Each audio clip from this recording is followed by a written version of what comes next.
Hi, welcome back to Securities Regulation. We are at lecture 11.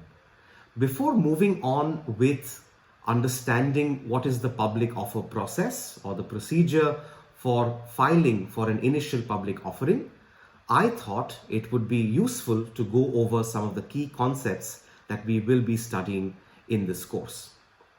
To begin with, let's start with eligibility criteria. Now, we talked about eligibility criteria earlier on as well. Eligibility criteria is one of those mechanisms that SEBI uses in order to maintain a high quality of companies entering into the public capital markets. We've seen how under Regulation 5, if a company meets with certain negative criteria, then they're automatically disbarred or debarred from accessing capital markets. However, we also noted in Regulation 6 that a company must meet certain other criteria in order to be eligible to do an initial public offering. So let's take a look at what these eligibility criteria are.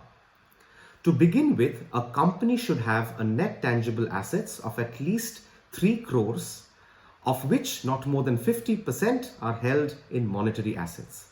In other words, a company's non-monetary assets or operative assets, assets that it uses to manufacture goods or services, should be at least half of that 3 crores.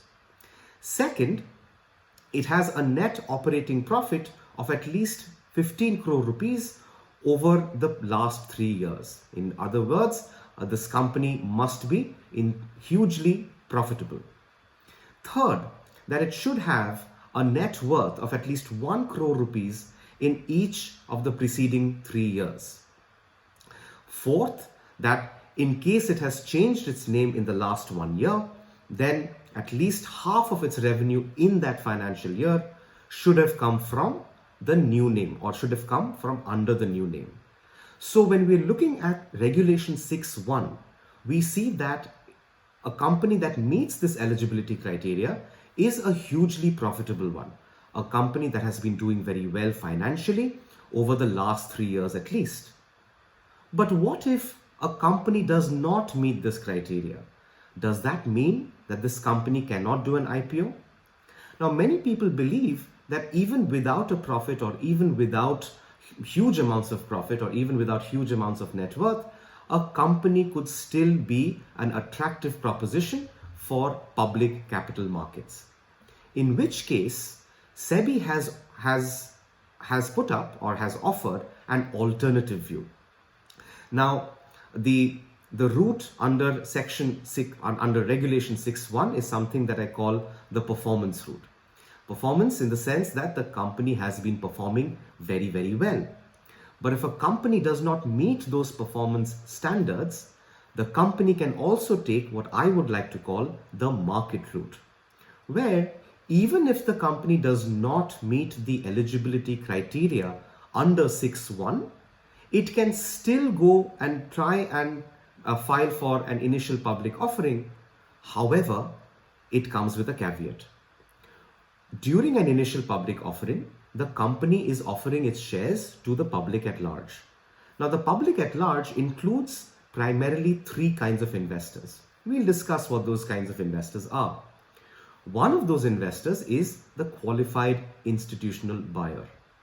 So, under the market route, under Regulation 6.2 of the ICDR, if a company is selling its shares to the public capital markets, at least 75% of its shares offered through the IPO must be purchased by qualified institutional buyers. So let's take a look at now what different kinds of investors are and who are these qualified institutional buyers. Now, the ICDR defines qualified institutional buyers, or QIBs as we call them, or QIBs we could call them, as financial institutions including banks, pension funds, mutual funds, foreign venture capital investors, foreign institutional investors, venture capital investors or venture capital funds in India, and so on and so forth. So these are institutions or financial institutions with deep pockets. And with these deep pockets, and because they're involved in financial management, one can take a safe assumption that they would also be very, very sophisticated investors. They would have considerably deep knowledge about what is a good investment and what is not.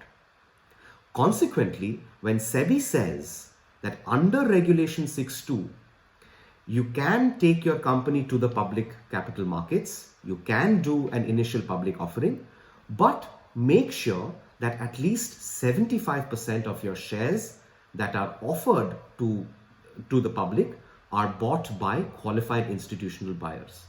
Buyers who have a deep understanding of what constitutes a good investment and what doesn't, and buyers who can withstand a shock in the terms of a loss of shareholding value. For example, if a company goes public and all of a sudden it collapses, at least 75% of the public shareholders will be able to withstand that loss. Hence, SEBI has allowed companies that don't meet the performance targets under 6.1 to still go ahead with an IPO, provided that at least 75% of their shares are bought by qualified institutional buyers. Who are the other two kinds of shareholders or investors, public investors? You have retail investors. Now, retail investors are investors that do not typically buy more than 2 lakh worth rupees of shares. These are investors that will not have deep pockets like qualified institutional buyers, and it is safe to assume that they are not sophisticated investors, that they will go by speculation or they will go by unrequited advice of others. These retail investors, these are the ones that SEBI tries to protect as much as possible. Consider them as cattle class or mango people, Aam Aadmi, if you will.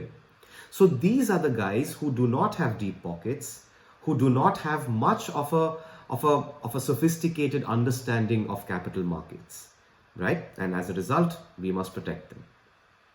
Thirdly, are non-institutional investors.